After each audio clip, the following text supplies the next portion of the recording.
Good morning, New Prague area schools and New Prague community. Welcome to Supt Talk. This is an interactive time where we interview both staff and students from the New Prague area schools, and we welcome you and thank you very much for being with us today. Good morning, Mr. Hipburner. Well, good morning. So we are very excited to have a couple students with us today. We have Anna Perkel and Juliana Penkow, and they're going to be here. They're two seniors from the New Prague High School, and we're going to talk about the science fair. But before we get to the science fair, ladies, first of all, welcome to both of you. Thank you. Juliana, why don't you start and just tell us a little bit about yourself. Well, I've been involved in the science fair for a long time, along with many other activities. I'm involved in student council, jazz band, Proud, NHS, and I'm also on the golf team. And I really like getting involved and solving problems of different things. And I'm Anna Perkel, and I've also been involved in science fair since the 4th grade. And other activities that I'm involved in is super mileage, car club, NHS, FFA, and 4-H. And I also like to get involved in my community and do whatever I can to help out. Well, that's pretty impressive, ladies, and the things that you're involved in. We're going to kind of focus a little bit today on the science fair. You were down in Mankato a couple of weeks ago and placed very high in the top 2. I know Mr. Hipburner's got some specific questions in regards to that, but we want to make certain that everybody, our viewers, do understand really what the science fair kind of is.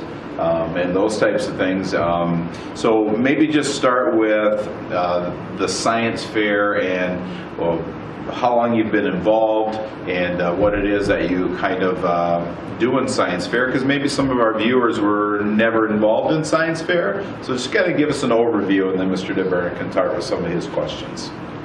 So basically you have to come up with either an engineering or scientific method based question, and then you from there make up a problem and try to solve it. So we tested to try to remove salt from soil using different amendments. And we've been doing science fair on our own since 4th grade, and last year we decided to partner up to do a project, and we did the same this year. Okay. So how do you decide on, you've been doing this since 4th grade, how do you decide on what to do, what type of project? I mean, you chose this one, but where do you come up with those ideas to do? We mainly decide things that are interesting to us or problems we know that there are around, mainly trying to solve a problem that could help either around our community or the environment. And so most of my projects have been things that I've noticed. Like one year I tested salt water versus chlorine in pools to see what the difference is and what's better. And I've always been more so onto the environmental side too, so I tested streams in 7th grade and I collected all these microorganisms. And then last year we also did a water related project. So I like to find things like in the environment that I can try and help with. Okay, going back to 4th grade, you've been doing science fairs up till now in high school. What's each of you, give me one favorite thing that stands out, a favorite memory the science fair or something. I really enjoy like the whole judging process where you finally get to share all your information that you found, and then the awards are always super fun. Yeah, I think my highlight was last year we also earned a trip to International Science Fair, but that was in Pittsburgh. So that was really cool to advance onto that level and see all kinds of different projects from all around the world. So for our viewers out here and people who maybe weren't involved in science fair and or were, I mean, you talk about some of the prizes and things like that. From what I understand, you both have earned a trip, all expenses paid, to Phoenix, Arizona in May, Yep. I believe. What do you know about that? What will happen there? Is it the project that you both took 2nd place on? Do you get to improve it in between? What's that kind of look like? You can like make it better and try to do more tests, which we might end up doing, I'm not sure yet. But then you do take the project that you competed with at that regional level or state level, as some people win at state too, and you stay down there for the whole week and you get like a 6-hour judging process that has like a ton of judges in it. And you get to meet lots of new people, like the people from like 80 different countries come to this, and so you really get exposed to tons of different cultures, and it's just a great experience. Okay, well, let's see now. Both of you seniors, you got the big trip coming up, but you got graduation, all right, in May, at the end of May here. What would you tell us your plans for next year? Well, I'll be attending South Dakota State University to pursue agriculture engineering. Okay. And I'll be attending Southwest Minnesota State in Marshall for exercise science. Exercise, awesome. So looking back, reflecting back on your educational experience at New Prague, whether it's high school or before then, which favorite memories or people that had an influence on you? Some of my favorite memories have come from these activities I've been in and clubs because I've met so many new friends, and the coaches or teachers that are involved with it have really made an impact on my life. Yeah, I think New Prague has a lot of great teachers that have definitely helped me through school, and I take a lot of like advanced classes, so that definitely helps when I go on to college. Well, we want to wish you both the best in your future endeavors. We're very proud of your achievements, your involvement in the classroom, outside the classroom here at New Prague High School, and wish you the best. Thank you. Well, there's Anna and Julianne and a couple of our fine students, and they've been involved in so many different things. So if we've got some young viewers out there, we always encourage, and we're very excited and proud of the number of opportunities that our school district does provide. You just got to kind of get out there and join some things, and now it's going to take them to Phoenix once again this year. So thank you, ladies, for being with us today, and we wish you the very best next year in college. Thank you.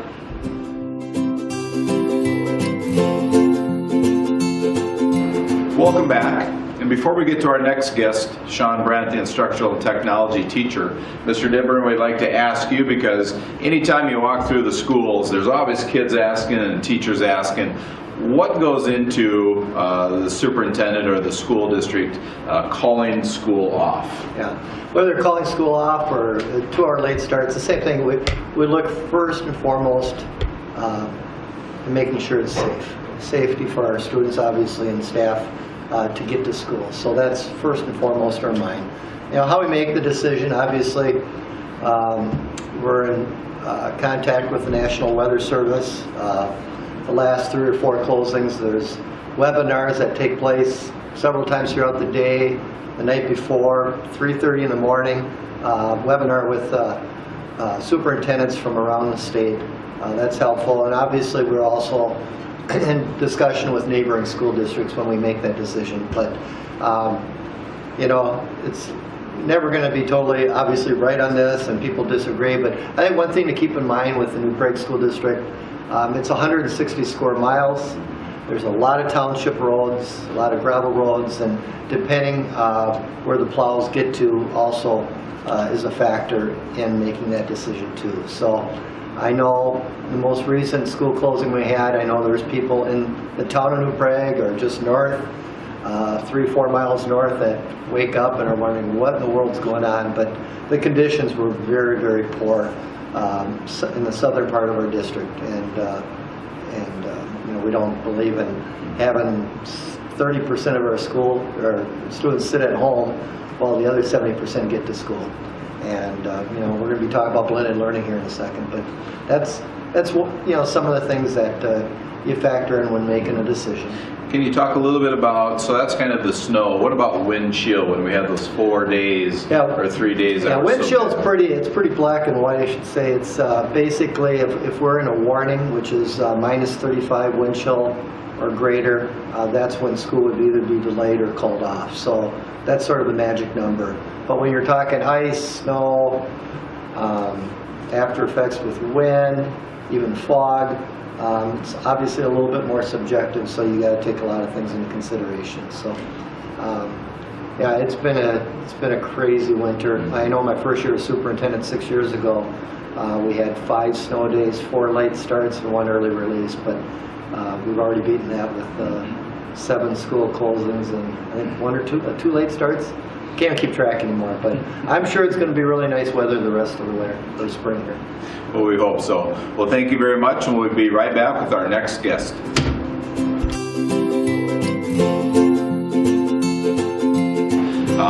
It is March 6th today as we're filming this, and yes, there's still snow outside. And with snow and cold in Minnesota, sometimes school has to be called off, and nobody knows that better than Mr. Hipburner, as he works with a lot of the other administrators and local people to make sure that the students and staff are safe, and sometimes we have to call school off. We're going to talk about something that probably 3 to 4 or 5 years ago we never really ever heard of. Snow days just meant you stayed at home and there wasn't a lot going on, but with technology, we now talk about something called blended learning. To my left here, our Director of Instructional Technology, Mr. Shawn Brandt, and we welcome you, Mr. Brandt, to the show today. Nice to be here. So Mr. Brandt has worked very closely with Mr. Hipburner in developing our blended learning program for our pre-K through 12th grade students and staff, and we've asked him to kind of converse a little bit today on that to help educate our viewers, our parents, our students, and the community really on what blended learning is for educational systems. So Shawn, can you tell our viewers just a little bit about what a blended learning day is and kind of how it works? Sure. Well, as you mentioned, Tony, when school is canceled, in the past, everything just basically shut down. We understand now that how important it is to keep learning going on these snow days. So what a blended learning day does, it gives teachers the opportunity to help their students continue to learn, even from home. That may involve technology, but we intentionally called our blended learning days a blend of technology and traditional paper pencil activities. So a teacher just basically gives out some type of lesson of continued learning on those days, where otherwise they would have missed out on that opportunity to learn. Okay. Right. A lot of times blended learning, in some districts it's called, or the state uses the term e-learning. Mm-hmm. Some say online, some say digital. It all varies, but I think it's important for people to know that blended learning isn't just online learning or anything like that. It can be a combination or separate from itself too. But the main thing is learning. We're hoping learning is taking place.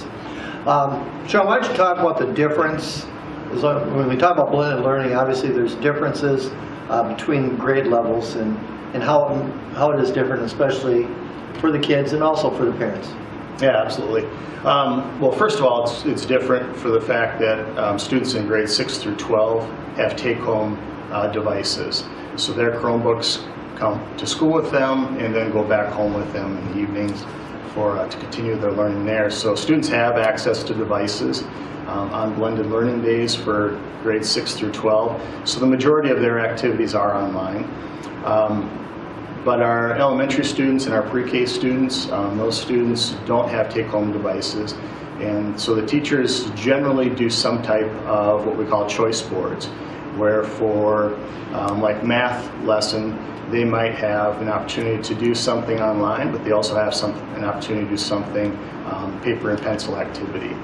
Of course, then there's also reading activities and just basically trying to make a connection with what would have been done in the classroom for those students at home those days.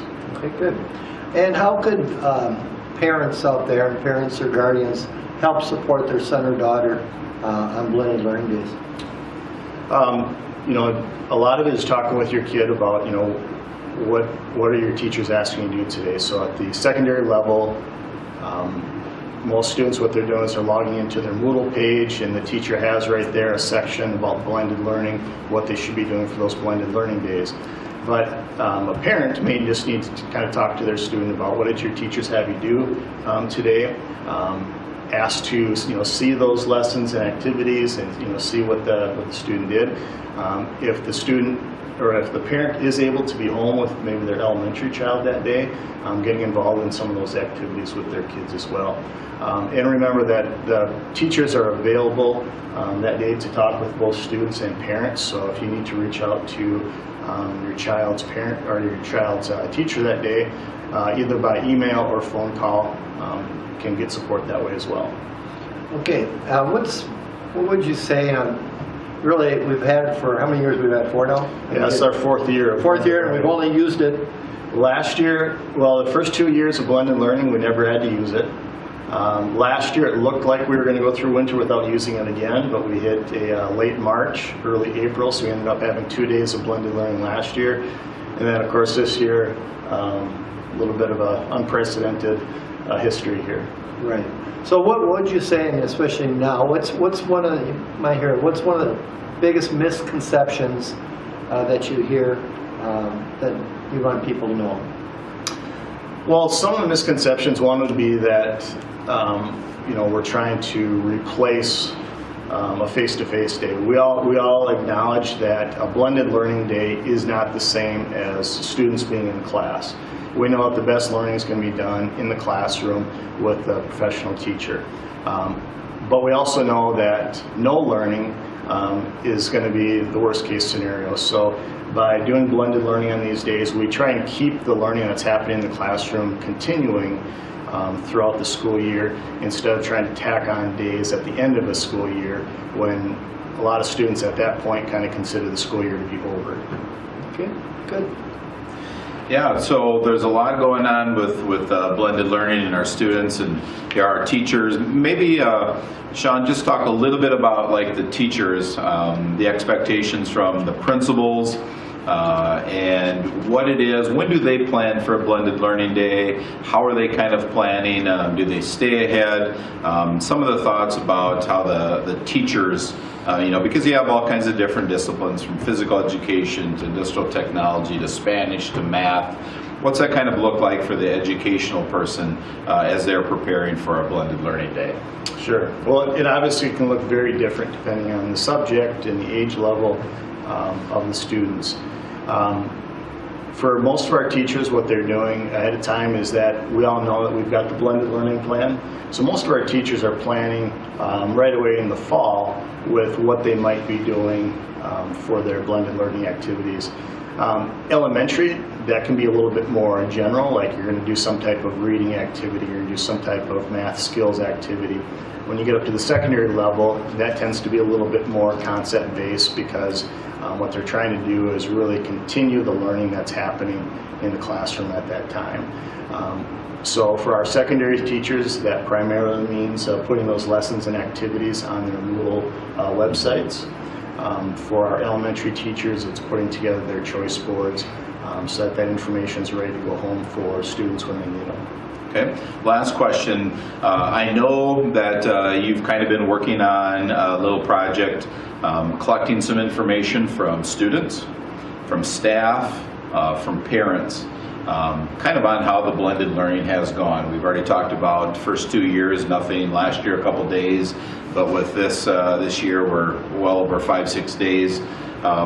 What have you heard from staff, from parents, on how blended learning has gone for the new Prague schools? Sure.